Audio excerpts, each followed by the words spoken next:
प्यारे दोस्तों, आज हम आपको वाकया सुनाने वाले हैं। 10 साल की बच्ची माँ कैसे बनी और उस बच्ची के साथ ऐसा जुल्म किसने किया। ये सच्चा वाकया सुनकर आप भी दंग रह जाओगे। ये सच्चा वाकया सुनाने से पहले आपसे गुजारिश है कि वीडियो को आखिर तक देखें और छोटे बच्चे, बच्चियों के माँ बाप तो ये स्टोरी जरूर सुने और शुरू से आखिर तक सुने और इस पर गौर करें, क्योंकि ऐसी बातों को हमारी सोसाइटी में अक्सर छुपा दिया जाता है। प्यारे दोस्तों, ये वाकया हमें पाकिस्तान कराची की एक डॉक्टर खातून ने बताया है। वह खुद बोली है कि यह वाकया उसके खुद अपने अस्पताल में पेश आया है और उसने उस बच्ची की डिलीवरी अपने हाथों से की है। उस खातून ने कहा है कि यह सच्चा वाकया को ज्यादा से ज्यादा लोगों को पता चले ताकि सभी इससे सबक हासिल करें। डॉक्टर नफीसा कहती है, मेरा नाम डॉक्टर नफीसा है। वह सोमवार का दिन था जब एक औरत अपनी कोई 10 साला बच्ची को लेकर मेरे क्लिनिक में दाखिल हुई थी। मेरी नजर उस बच्ची पर पड़ी तो मैं हैरान रह गई थी। बच्ची का पेट गैर मामूली हद तक बढ़ा हुआ था। जब मैंने बच्ची को देखा तो मुझे ऐसा लगा कि शायद इसे कोई बीमारी होगी या फिर पेट इसलिए बड़ा होगा कि पेट में पानी जमा हो गया होगा। मगर जब मैंने बच्ची की माँ की तरफ देखा तो उसकी आंखों में आंसू थे। क्या बात है मोहतरमा, आप रो क्यों रही हैं? मेरी बात सुनकर उसने मेरे आगे दामन फैला दिया। मैंने जब उसकी तरफ ना समझी से देखा, उसने अपनी चादर अपने सर से उतारी और मेरे कदमों में रख दी। डॉक्टर साहिबा, खुदा के लिए मेरी इज्जत बचा लें। मैंने लड़की की माँ की तरफ देखा तो मैं समझ गई कि क्या मामला है। दरअसल 10 साला बच्ची प्रेग्नेंट थी और अब लड़की की माँ मुझसे यह कह रही थी कि मैं इसकी जान यानी उसकी इज्जत बचा लूं ताकि किसी को भी यह मालूम ना हो कि उसकी बच्ची प्रेग्नेंट थी। मैंने उस बच्ची की तरफ देखा तो मुझे यकीन नहीं हो रहा था। मैं कहा, मैं इसका अल्ट्रासाउंड करती हूँ। नहीं डॉक्टर साहिबा, अल्ट्रासाउंड करने की जरूरत नहीं है। मेरी बच्ची पेट से है, आपको नजर नहीं आ रहा क्या? आप तो डॉक्टर हैं, आप अच्छे तरीके से जानती हैं ऐसी बात नहीं है। लेकिन मुझे आपकी बच्ची को देखना पड़ेगा। मुझे देखना पड़ेगा कि बच्ची की सेहत कैसी है और यह कैसे प्रेग्नेंट हुई। क्या इसके साथ कोई जुल्म या ज्यादती हुई है? मैंने बच्ची की माँ की तरफ देख कर कहा तो बच्ची की माँ कहने लगी, नहीं जी, ये बात मैं नहीं जानती, आप इसी से पूछ लें। इसने तो हमारा मुंह काला करने में कोई कसर नहीं छोड़ी। उस औरत ने नफरत से अपनी बेटी की तरफ देखते हुए कहा। फिर मेरे सामने हाथ जोड़कर बोली, अगर यह बात इसके बाप को पता चल गई तो वो तो इसे जिंदा गाड़ देगा। आपके शौहर को नहीं पता है इतना बड़ा पेट है आपकी बच्ची का। क्या आपके शौहर को नजर नहीं आया? मेरी बात सुनकर वो अपने आंसू पूछते हुए बोली, नहीं, वो तो यही समझते हैं कि इसके पेट में पानी भर गया है या इसे कोई इन्फेक्शन हो गया है। वैसे भी मेरी बच्ची बहुत नेक है। ये तो अपने मोहल्ले में कुरान पढ़ने जाती है तो न सिर्फ ये सब बच्चों से आगे है बल्कि दूसरे बच्चों को भी पढ़ाती है। मेरा मतलब है अपने से छोटे बच्चों को पढ़ाती है, क्योंकि इसे कुरान पाक बहुत अच्छे से याद है। इसी वजह से तो मेरी बेटी पर कोई कभी ऐसा इल्जाम नहीं लगा सकता। और वैसे भी अभी तो इसकी बहुत छोटी उम्र है, अभी तो यह इसका बचपन है। आप ये मत समझे कि मैं इसकी माँ होकर इसकी तरफदारी कर रही हूँ, बल्कि बात असल में यही है कि हमारे बच्चे बहुत नेक माहौल में रहते हैं, पलते बढ़ते भी बहुत अच्छे से हैं और उन्हें किसी चीज की कमी नहीं है। इसके तो स्कूल का माहौल भी बहुत अच्छा है, हर तरह की सहूलियत है। मेरी बच्ची के साथ ऐसा कोई मामला नहीं है, लेकिन बस क्या करें, जो अल्लाह की मर्जी। यह कहकर उस औरत ने सर झुका लिया तो मुझे उस पर शक होने लगा था। ऐसा तो हो ही नहीं सकता कि बिना किसी आदमी के, बिना किसी जुल्म और ज्यादती के यह बच्ची प्रेग्नेंट से हो गई हो। किसी ने तो कोई जुल्म किया होगा, नहीं तो इसकी माँ से लापरवाही हुई होगी, तभी तो इस बच्ची का यह हाल है। मैंने अपने दिल में सोचा। मैंने देखा कि उसकी माँ मुझसे नजरें चुरा रही थी। ऐसा लगता था कि उसकी माँ मुझे पूरी बात बताना नहीं चाहती। मैंने उससे कहा कि आपको बच्ची की सोनोग्राफी तो करवानी ही होगी, तभी मुझे पता चल सकेगा कि आपकी बच्ची का कौन सा महीना है और उसका कौन सा इलाज किया जा सकता है। वो औरत सोनोग्राफी करवाने पर राजी हो गई। उसकी बच्ची को मैं सोनोग्राफी वाले कमरे में लेकर जाने लगी तो औरत बोली, डॉक्टर साहिबा, मैं भी साथ चलूं? ऐसा लग रहा था कि वह औरत बच्ची को अकेले मेरे साथ नहीं भेजना चाहती थी। शायद वह यह नहीं चाहती थी कि उसकी बच्ची मुझसे कोई बात कर ले। मुझे अजीब तो लगा, लेकिन प्राइवेट क्लिनिक में लोग ऐसे ही नखरे करते हैं। सरकारी हो तो लोग ज्यादा बात नहीं करते, डॉक्टर की हर बात को मानते हैं। लेकिन प्राइवेट क्लिनिक में कोई भी किसी की बात नहीं सुनता। खैर, ज्यादातर मरीज अपनी ही मर्जी मनवाती हैं और वह औरत भी अपनी बेटी के साथ सोनोग्राफी वाले कमरे में आना चाहती थी, तो मैंने उसे मना नहीं किया। वह मेरे साथ साथ कमरे में आ गई। मैं उसकी बेटी की सोनोग्राफी करने लगी तो वह भी स्क्रीन पर नजरें गाड़े बैठी देख रही थी। देखकर मुझे बोली, क्या लगता है फिर आपको? कोई उम्मीद है? मेरा मतलब है कि क्या मेरी बेटी की इज्जत बच जाएगी? देखिए, आप इज्जत और बेइज्जती की बात तो नहीं करें, ये छोटी लड़की है और वैसे भी इसने जब कोई जुर्म किया नहीं तो आप ख्वामख्वा इसके सर पर एक ही चीज बार बार क्यों थोप रही हैं? छोटी बच्चियों को तो ऐसे कामों में कोई दिलचस्पी नहीं होती। पता नहीं ये ऐसी एक घटिया हरकत इस बेचारी के साथ किसने की है। आपको अपनी बेटी के आसपास के माहौल की खबर रखना होगी। आपको पता लगाना होगा कि यह किसके साथ मिलती जुलती है, क्या करती है, कहाँ जाती है, इसके साथ कौन रहता है, वगैरह वगैरह। लेकिन इसके साथ साथ आपको अपनी बेटी का ख्याल भी रखना होगा। सोनोग्राफी रिपोर्ट आते ही आपको पता चल जाएगा कि आपकी बेटी के साथ क्या मामलात हुए हैं। मैंने उस औरत को बता दिया, हालांकि मैं सब कुछ जान चुकी थी। अल्ट्रासाउंड को पढ़ना मेरे लिए कोई मुश्किल बात नहीं थी, पर मैंने आधा घंटा फिर भी सोच विचार करने लगी कि मैं इस औरत को क्या बात कहूँ, कैसे कहूँ, क्योंकि कोई भी माँ अपनी 10 साला बेटी को इस हाल में नहीं देख सकती। ये सच्चाई सुनकर कहीं वो बच्ची को मारना पीटना शुरू न कर दे। मैंने उस औरत के साथ बड़े तरीके से बात की। मैंने कहा, देखिए, आपकी बच्ची बहुत नाजुक हालात से गुजर रही है। इस लम्हे पर इसकी जान भी जा सकती है, इसलिए आपको इसकी बहुत ज्यादा केयर करना होगी। अगर आप इसका ख्याल रखेंगी तभी इसकी जिंदगी आसान होगी। वैसे भी आप बच्ची की माँ हैं, कोई दुश्मन तो नहीं जो आप इसके साथ बुरा सलूक करेंगी। आपकी बच्ची प्रेग्नेंट है और इसे बच्चे को उठाए हुए 7-8 महीने गुजर चुके हैं। ऐसे में आपकी बच्ची को अगर मैं दवा दूंगी तो फिर हो सकता है कि इसके लिए जिंदगी भर मुश्किलात हो जाए। तो इस मौके पर हम इसके बच्चे को जाया नहीं कर सकते। आप ऐसा करें कि अपनी बच्ची को ले जाएं और इसका ख्याल रखें। बच्चा पैदा होने दें, गैर कानूनी काम करना भी नहीं चाहिए और वैसे इस पर किया भी नहीं जा सकता। एक तो इसकी उम्र बहुत कम है, दूसरा आपकी बच्ची की सूरत हाल बहुत नाजुक है। इसका ख्याल रखें, इसे घर ले जाएं। मैंने उस औरत को यह बात कहकर मुतमिन तो कर दिया था, मगर वह रोने लगी और बोली कि डॉक्टर साहिबा, आप जो बात कह रही हैं वह बिल्कुल इम्पॉसिबल है। अगर मैं अपनी बच्ची को अपने घर ले भी जाती हूँ तो बच्चा पैदा होने से पहले ये जिंदा जमीन में गाड़ दी जाएगी। आप मेरी जगह खुद को रखकर सोचें। बताएं भला, क्या आप ऐसे किसी बच्ची की माँ होती और वह ऐसे प्रेग्नेंट हो जाती तो आपका शौहर आपको माफ करता? सारी बातें तो बच्ची की माँ पर ही आती हैं, सवाल उसकी तरबियत पर उठते हैं। मैं इस हालत में इसे घर नहीं ले जा सकती। आप कोई ना कोई हल बताएं, वरना तो मेरे लिए अपने बच्ची को छोड़ने के अलावा और कोई चारा नहीं होगा। उस औरत की संग दिल्ली देखकर मैं हैरान रह गई। आप अपनी बच्ची को छोड़कर कहाँ जाएंगी? आपकी बच्ची का आपके अलावा सहारा ही कौन है? देखिए मैडम, ये बात तो मैं नहीं जानती, लेकिन अगर आपके पास कोई हल है तो बता दें, क्योंकि यह बच्ची या तो मौत के मुंह में जाएगी या फिर आप इसका कोई इलाज कर दें। ये बात कहकर बच्ची की माँ रोने लगी।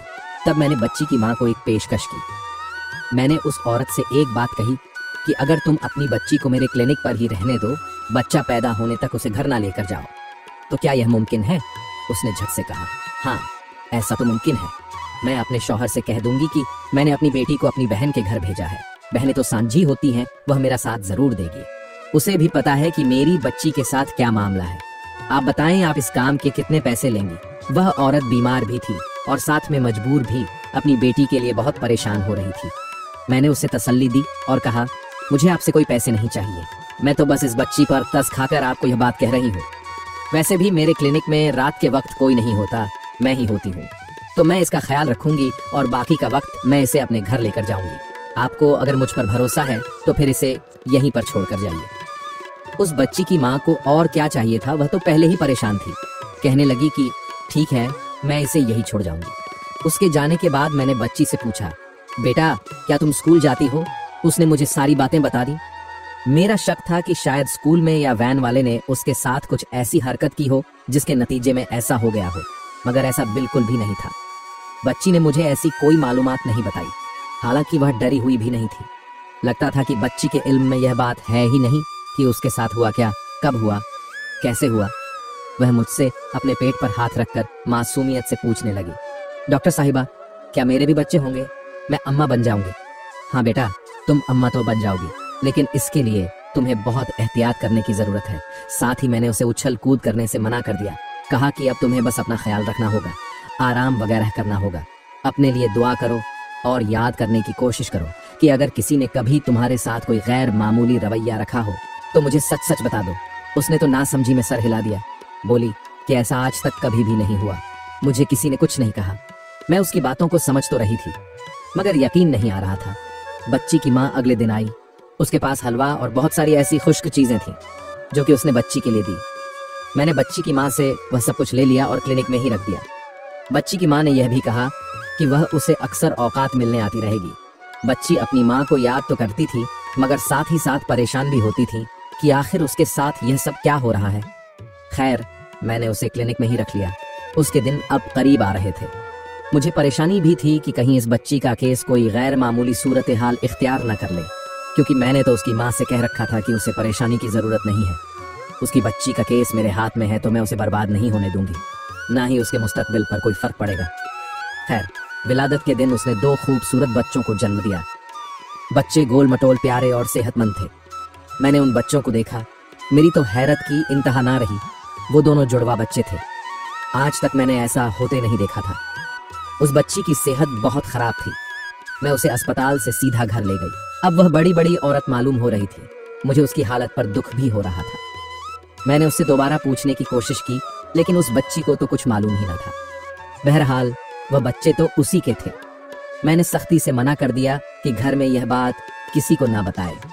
बच्ची की माँ को भी मैंने सारी हकीकत बता दी कि 2 बच्चे जो पैदा हुए, वह बच्चे मैंने किसी बेऔलाद जोड़े को दे दिए। आपको उनके बारे में फिक्रमंद होने की जरूरत नहीं है। बच्ची की माँ अपनी तरफ से बेफिक्र हो गई। उसने मुझे हजारों रुपए दिए और बोली, आपका बहुत शुक्रिया, आपने इस मुश्किल वक्त में मेरा साथ दिया। मैंने अपने शौहर से कह दिया था कि मैं अपनी बच्ची को खाला के घर छोड़ आई हूँ। वह मुतमिन हो गया था। वैसे भी वह अपने बच्चों की ज्यादा खबर नहीं रखता, लेकिन अगर उसे पता चल जाता तो पता नहीं क्या करता, क्या होता। यह कहकर वो अपनी बच्ची को लेकर चली गई। मेरे ख्याल में तो अब वह मुतमिन थी और उसकी फिक्र भी खत्म हो गई थी, मगर मुझे उसकी बेटी बार बार याद आ रही थी। ऐसा लगता था जैसे वह मुझे कुछ बताना चाहती थी, मगर मारे परेशानी के कुछ बता नहीं पाई। मैंने उससे मजीद कुछ नहीं कहा। बच्ची के जाने के बाद मेरे कमरे में मौजूद नर्स ने मुझसे एक अजीब बात कही। बोली कि आपको नहीं लगता कि बच्ची की माँ का रवैया कुछ अजीब था? मुझे लग तो ऐसा रहा था, मगर मैंने सर झटक दिया। मैं फालतू की बातों में नहीं पड़ना चाहती थी। वैसे भी मैंने यह केस अपने जहन से भुला दिया था। मेरे तो वहम और गुमान में भी नहीं था कि इस बच्ची को दोबारा मेरे पास आना पड़ेगा और मुझे दोबारा से उस बच्ची को देखना पड़ेगा। मेरे ख्याल में यह सबसे बड़ी मुसीबत थी जो उन लोगों पर आई थी। मुझे इस बात का मुकम्मल यकीन था कि अब वह माँ अपनी बेटी का खास ख्याल रखेगी और उसे बाहर आने जाने नहीं देगी। न सिर्फ यह कि उसकी हर हरकत पर नजर रखेगी, बल्कि उसके मिलने जुलने वालों पर भी ध्यान रखेगी। मैंने तो यही सोचा था कि यह आखिरी और पहला वाकया होगा जो इस बच्ची की जिंदगी में आएगा, मगर फिर वह हुआ जो मैंने सोचा भी नहीं था। तकरीबन कोई 7-8 महीने गुजरे थे कि वह बच्ची दोबारा मेरे क्लिनिक में दाखिल हुई। इस बार उसकी माँ भी साथ थी और बच्ची ने बड़ा सा दुपट्टा ओढ़ रखा था। बच्ची का कद काफी बढ़ चुका था। लगता था कि अब इसकी जिंदगी में कोई और मसला है। मैं समझी कि शायद कोई दूसरा मसला है जिसके लिए वह मेरे पास बात करने के लिए आई है, मगर उसने तो आते ही मेरे सर पर हैरतों के पहाड़ गिरा दिए। मैंने पूछा कि क्यों आना हुआ? कहने लगी कि मेरी बच्ची को दोबारा से वही अलामत जाहिर हो रही है। मैंने पूछा, कैसी अलामत? तो लड़की की माँ रोने लगी। उसके आंसू देखकर मैं समझ चुकी थी कि मामला फिर से गड़बड़ है। उसके साथ दोबारा वही सब कुछ हो चुका है जिसके लिए पहले वह मेरे पास आई थी। मुझे यकीन नहीं आ रहा था कि एक छोटी सी बच्ची इतनी सी उम्र में ऐसे हादसात से कैसे बार बार गुजर रही है, और दूसरी तरफ उसकी माँ को तो उसके बारे में कोई खबर ही नहीं और ना ही लड़की को पता है। मैंने कहा, अब ये सब कैसे हो गया? तुमने तो कहा था कि तुम्हारी बच्ची के इर्द गिर्द में कोई ऐसा इंसान नहीं जो ये हरकत कर सके, तो फिर ये सब क्या है? लड़की की माँ रोते हुए बोली, डॉक्टर साहिबा, मुझे तो खुद इस बारे में नहीं पता। मेरी तो टांगे कांप रही हैं उस वक्त से जब से मैंने अपनी बच्ची के बारे में ऐसा महसूस किया। आप कम से कम इसका टेस्ट करके पता तो लगाएं कि जो कुछ मैं सोच रही हूँ वह सही है या गलत है, क्योंकि अभी तक मैंने इसका कहीं और टेस्ट नहीं करवाया। आप चूंकि मेरे हालात से पहले भी वाकिफ हैं, इसलिए मैं सीधी आपके पास आई हूँ। आप खुदा के लिए चेक करके बता दें कि जो कुछ मैं सोच रही हूँ वो सही है या गलत है। अल्लाह करे यह सब जो मैं सोचती हूँ झूठ निकले, वरना तो मैं जीते जी मर जाऊंगी। अब तो इसके बाप से क्या बहाना करूंगी? अब तो मेरी जिंदगी में वह तूफान आएगा कि मेरी जिंदगी हमेशा के लिए तबाह हो जाएगी। मैंने उसे तसल्ली दी, कहा कि आप ख्वामा शक न करें, पहले मुझे आपकी बच्ची को चेक तो करने दें। जब तक टेस्ट की रिपोर्ट नहीं आती तब तक आप कोई अंदाजा कायम मत करें। मगर मैं जब उसे अल्ट्रासाउंड वाले कमरे में लेकर गई तो अल्ट्रासाउंड की स्क्रीन पर नजर पड़ते ही मेरे तो कदमों तले से जमीन निकल गई। मेरी आंखें फटी की फटी रह गई। मैं ऐसा सोच भी नहीं सकती थी कि दोबारा से वही सब कुछ हो जाएगा। मैंने लड़की की माँ को भी सच सच बता दिया। कहने लगी कि ऐसा मत कहे, कह दें कि यह झूठ है। सच कहती हूँ, कुरान पर हाथ रखकर कसम खाने को तैयार हूँ कि मेरी बातें हैं वह बिल्कुल सही है। मैं अपनी बेटी के बारे में किसी मुजरिम को नहीं जानती। आप शायद मुझ पर ही शक कर रही होगी और सोच रही होगी कि यह कैसी माँ है जो अपनी बेटी के बारे में इतनी सी बात भी नहीं जानती। लेकिन कसम खाकर कहती हूँ, मुझे वाकई नहीं पता कि यह सब कुछ कैसे हुआ। मैंने कहा, अब परेशान होने की जरूरत नहीं है क्योंकि दवाइयों के इस्तेमाल से मामला ठीक हो जाएगा। आपको वह परेशानी तो नहीं होगी जो इससे पहले हुई, मगर बार बार ऐसा होने से आपकी बच्ची की सेहत गिर जाएगी। बहुत कम उम्र में ऐसे मामलात बच्ची के लिए बहुत खतरनाक होते हैं। आपको भी पता है कि इसकी सेहत कैसी है। एक तो उम्र कम है, दूसरा कमजोर और मरियल सी है। आपको इसका ख्याल रखना होगा। मेरी बात सुनकर उसकी माँ ने कहा, बिल्कुल ख्याल तो मैं रखूंगी, आप बस दवाइयाँ दे दें, मगर मुझे बता दें कि मेरी बच्ची का मुजरिम कौन है। वह औरत मेरे क्लिनिक में बैठी रोने लगी। मैंने कहा, इस बात की तो मुझे भी समझ नहीं।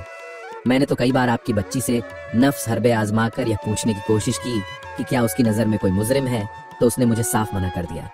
वह बच्ची बोली कि आज तक ऐसा नहीं हुआ, ना ही मुझे कोई ऐसा शख्स नजर आता है जिसने मेरी तरफ बुरी नज़र से देखा हो, मुझे हाथ लगाने की कोशिश की हो।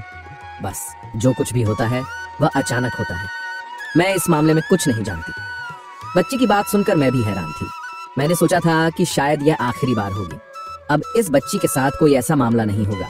लेकिन उस मामले को अभी तकरीबन कुछ दिन ही गुजरे थे, यानी 2 से 3 महीने ही हुए होंगे कि वह औरत फिर अपनी बच्ची को लेकर मेरे क्लिनिक में आ गई। इस बार तो उसे देखकर मुझे गुस्सा आ गया। मुझे लगा कि जानबूझकर ये लोग नाटक कर रहे हैं, क्योंकि ऐसा तो हो ही नहीं सकता कि कोई बच्ची प्रेग्नेंट हो जाए और उसकी माँ को और ना ही उस बच्ची को खुद को भी पता ना हो। इस बार मैंने अल्ट्रासाउंड करने की भी जहमत नहीं की, बस दवाइयाँ लिख कर दे दी। मगर बच्ची की माँ बहुत परेशान थी। आंखों से बहते आंसू और साथ ही हाथ कांप रहे थे। बोली कि मैं कहाँ जाऊंगी, अगर दोबारा मेरी बच्ची के साथ यही कुछ हो गया तो मैं क्या करूंगी। मैंने कहा, मोहतरमा, आज के ज़माने में इतना बेवकूफ़ तो कोई भी नहीं है जितना आप मुझे समझ रही हैं। आपकी बच्ची के साथ जो भी हो रहा है, इसका मुजरिम आपके घर में ही मौजूद होगा। या तो आपने दूसरी शादी कर रखी है, आपका शौहर इस बच्ची का सौतेला बाप है, या तो फिर कोई और मामला है जो आप मुझे बता नहीं रही। अगर ऐसा नहीं है तो फिर आप अपनी बच्ची की हिफाजत करें, इसे हर वक्त अपने साथ रखें। मुझे नहीं लगता कि आप अगर इसे हर वक्त अपनी नज़र के सामने रखेंगी तो कोई ऐसा मामला हो पाएगा। उस बच्ची की माँ बोली, यकीन करें मैं ऐसा ही करती हूँ, सिर्फ इस बच्ची को पढ़ने के लिए भेजती हूँ। इसके अलावा यह हर वक्त मेरी नज़रों के सामने है। अब यह बातें हो रही थीं कि मेरे क्लिनिक के दरवाजे पर दस्तक हुई। तकरीबन उसी की उम्र की एक और लड़की मेरे क्लिनिक में अपनी माँ के साथ दाखिल हुई थी। उसने मुझे देखते ही कहा कि मुझे आपसे एक ज़रूरी बात करनी है और अकेले में करनी है। ये लोग एक दूसरे का सामना नहीं करना चाहते थे। मैंने देखा उस औरत के साथ भी अपनी कोई 12 साल बच्ची थी और साथ वह खुद भी परेशान खड़ी थी। आंखों से आंसू छलक रहे थे। मैंने उसे देख लिया था। ऐसा लग रहा था कि उसका मामला भी ऐसा ही है। मैंने पहली वाली औरत को उसके घर भेज दिया और दूसरी के पास आ गई, क्योंकि वो तो जाहिर है मेरे क्लिनिक में पहली बार आई थी। उसे वक्त देना जरूरी था। मैं उसके पास जाकर बैठी तो देखा उसकी बच्ची भी इसी तरह किसी पेट के दर्द में मुब्तला थी। कहने लगी कि मुझे अपनी बच्ची के पेट के दर्द की बहुत फिक्र है। इसके साथ अजीब अजीब चीजें हो रही हैं जो सिर्फ शादीशुदा औरतों को होती हैं। मैंने बच्ची की तरफ देखा और इसका हुलिया देखकर समझ गई कि इसके साथ भी पहली बच्ची वाला मामला है। मैंने उसे अल्ट्रासाउंड के लिए कमरे में भेजा। अल्ट्रासाउंड की रिपोर्ट देखकर मेरे कदमों तले से जमीन खिसक गई थी। इस बच्ची के साथ भी वही मामला था जो कि पहली वाली के साथ था। अब तो मुझे इस पर अफसोस होने लगा। देखकर मैं परेशान हो गई। मैंने उसकी माँ को साफ साफ सच्चाई बता दी कि तुम्हारी बच्ची उम्मीद से है। वह सर पकड़कर बैठ गई। बोली कि मुझे समझ नहीं आता, ऐसे कैसे मुमकिन है। मैंने उसे पहले वाली बच्ची के बारे में भी बता दिया, क्योंकि अब माँओं को इस बारे में सोचने की जरूरत थी। इस तमाम सूरत हाल के बाद मुझसे बर्दाश्त नहीं हुआ। मैंने फौरन उन बच्चियों के हवाले से पुलिस के साथ राब्ता किया और तमाम किस्सा सुना दिया हमारे यहाँ। चूंकि पुलिस बहुत बदनाम है, जिसकी वजह से लोग भी हर मामला पुलिस तक पहुँचाने से डरते हैं, खास तौर पर जब इस तरह के मामलात हो जहाँ बहू बेटियों के मसाइल हो, तो लोग बात को दबा लेते हैं कि पुलिस तक बात गई तो ख्वाह बदनामी हो जाएगी। खैर, खुशकिस्मती से बहुत नेक थानेदार था जिसने सारे मामले की इन्वेस्टिगेशन बहुत राजदारी से की। सबसे पहले तो उसने आम लिबास में लेडीज पुलिस की हेल्प से बच्चियों के स्कूल का पता लगाया। मालूम हुआ कि बच्चियां एक ही मोहल्ले में रहती थीं और एक ही स्कूल में पढ़ती थीं। स्कूल में तो अच्छी तरह छानबीन की गई, लेकिन ऐसी कोई मशकूर चीज देखने को ना मिली। लेकिन जब पुलिस ने बच्चियों के मोहल्ले में इन्वेस्टिगेशन की तो एक ऐसे शख्स पर शक हुआ जिसका नाम लेते हुए पुलिस वालों को भी खतरा था कि पुलिस वालों को ही जान से ही ना मार दिया जाए। एक ऐसा शख्स जिस पर अगर उंगली भी उठाते तो पूरा मोहल्ला उसकी हिफाजत और गवाही देने के लिए खड़ा हो जाता। जी हाँ, वह कोई और नहीं बल्कि उसी मोहल्ले की मस्जिद का इमाम था, मौलवी रहमत शफीक। यहाँ हम उस इमाम मस्जिद का असल नाम बता रहे हैं। मौलवी रहमत शफीक तकरीबन 10 साल से उस मोहल्ले की मस्जिद का इमाम था और मस्जिद के साथ अटैच घर में रहता था। नमाज रोजे का पाबंद, हर वक्त तस्बीह हाथ में पकड़े जिक्र इलाही में मशगूल। उस शख्स पर इल्जाम तो दूर, कोई शक करने के लिए भी तैयार ना था। मोहल्ले के सब बच्चों को वह बगैर किसी लालच और मुआवजे के कुरान पढ़ाता था। लड़के तो मस्जिद के सहन और ब्राह्मण में पढ़ते, लेकिन लड़कियों को उसकी बीवी अपने घर में बापर्दा कुरान पाक पढ़ाती। लेकिन कोई 3 साल पहले उसकी बीवी अपने 4 बच्चों को लेकर अचानक कहीं गायब हो गई थी। मौलवी साहब ने मोहल्ले के लोगों को बताया कि वह तो खुदा खौफ में चुप थे और अल्लाह के डर से अपनी बदकिरदार बीवी की पर्दापोशी करते थे, वरना उनकी बीवी ने गैर मर्दों से ताल्लुकात कायम कर रखे थे और वह अपने किसी यार के साथ भाग गई। फिर क्या था, मोहल्ले वालों की नजर में मौलवी साहब की कदर मंजिल और भी बढ़ गई। किसी का बच्चा बीमार होता तो वह मौलवी साहब से दम दरूद करवाते। सारे मोहल्ले वाले बारी बारी मौलवी साहब को रोज खाना भिजवा देते। दूसरी जानिब पुलिस ने तफ्तीश की तो पता चला कि मोहल्ले की लड़कियां जो पहले मौलवी साहब की बीवी से कुरान पढ़ती थीं, अब मौलवी साहब खुद अपने घर में बापर्दा माहौल में उनको पढ़ाते हैं और अक्सर बच्चियों को खाने पीने को कुछ देते। पुलिस ने बहुत खुफिया अंदाज में जब मौलवी साहब के घर की तलाशी ली तो ऐसे इनकशफात, ऐसी चीजें मिली कि सबके पांव के नीचे से जमीन निकल गई। ऐसी दरिंदगी के खुदा की पनाह। वही मौलवी साहब जिसको लोग वली अल्लाह समझते थे, उसके घर से भारी मिकदात में नशा आवर दवा, नशीली चीजें मिली। पुलिस ने फौरन मौलवी साहब को उठा लिया और अपने रवायत अंदाज में इन्वेस्टिगेशन की तो मौलवी साहब ने तोते की तरह अपने दरीदीगी की गंदे कामों की होलनाक दास्तानें बयान की। ये मौलवी मिठाई और चॉकलेट्स में नशीली दवा मिलाकर अब तक दर्जनों बच्चियों को अपनी दरिंदगी का निशाना बना चुका था। उन मासूम बच्चियों को तो पता भी नहीं होता था कि कोई उनकी जिंदगी जहन्नम कर चुका है। उनके वालिदैन जिस मौलवी को वली समझते वह दरअसल एक शैतान था। बाद में यह भी पता चला कि मौलवी की बीवी दरअसल एक नेक औरत थी। उसको मौलवी ने खुद मार पीट कर रात के अंधेरे में बच्चों समेत निकाल दिया था। अस्तगफिरुल्लाह। आप सबसे गुजारिश है, खुदारा अपने बच्चों की हिफाजत करें। अक्सर जिन लोगों पर हम सबसे ज्यादा भरोसा करते हैं वही हमें सबसे ज्यादा नुकसान पहुंचाते हैं, और अपने बच्चों के मामले में तो कभी भी किसी पर एतबार ना करें। अल्लाह हमें और हमारे बच्चों को ऐसे दरिंदों से हमेशा बचा कर रखे। आमीन। उम्मीद है आज की स्टोरी आपको पसंद आई होगी। तो अगर स्टोरी पसंद आए तो please like, subscribe and press the bell icon, because आपकी सपोर्ट से हमें मजीद मेहनत करने का हौसला मिलता है। अपना ख्याल रखिए, अपने घर वालों का और खास तौर पर बच्चों का तो बहुत ख्याल रखिए। मिलते हैं एक नई वीडियो में ऐसी ही एक चौंका देने वाली दास्तान के साथ।